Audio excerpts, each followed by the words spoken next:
ছেলেকে খেতে দিয়ে দিয়েছি বন্ধুরা। দুপুরে কি রান্না করেছি খাচ্ছে। কেমন লাগছে বাবা? ভালো। ভালো?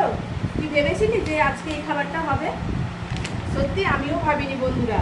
সকাল থেকে ভেবে রেখেছি যে আলু ভাতে ভাত হবে, চান টান করে ভাত বসাবো। 2টো বাজে তখন আমি চান টান করলাম, করে আর আকাশে তো বারবার বৃষ্টি আসছে, জামা কাপড় বারবার তুলতে যাচ্ছি, সিঁড়ি দেখে বিরক্ত লাগছে। রান্নাই করবো না ভেবেছিলাম। তারপরে আবার ভাবলাম ছোলাগুলো ভিজিয়ে রেখেছি, সেদ্ধ করি। সেদ্ধ করতে গিয়ে তাতে একটু আলু কেটে গাজর কেটে সেদ্ধ দিয়ে দিয়েছিলাম। সেটাকে সেদ্ধ করে নিয়ে আবার ঘি দিয়ে লঙ্কা দিয়ে ভেজেছি।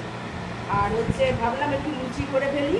আর এমনিতেও আজকে পূর্ণিমা বলেও আমি জানি না, লুচিগুলো যখন ছাঁকছি মেয়ে বলছে ভিডিও করতে করতে যে মা আজকে তো পূর্ণিমা, তুমি ভালোই করেছো, আজকে সারাদিন নিরামিষ হয়ে গেল। যাই হোক লুচি করেছি, সবার 4টে করেই বাবা, বেশি পাবি না কিন্তু। এমনিতেই দেরি হয়ে গেছে, তাড়াতাড়ি করে করেছি। সুজি একতলা সুজি করেছি, আর এই যে লুচি করেছি।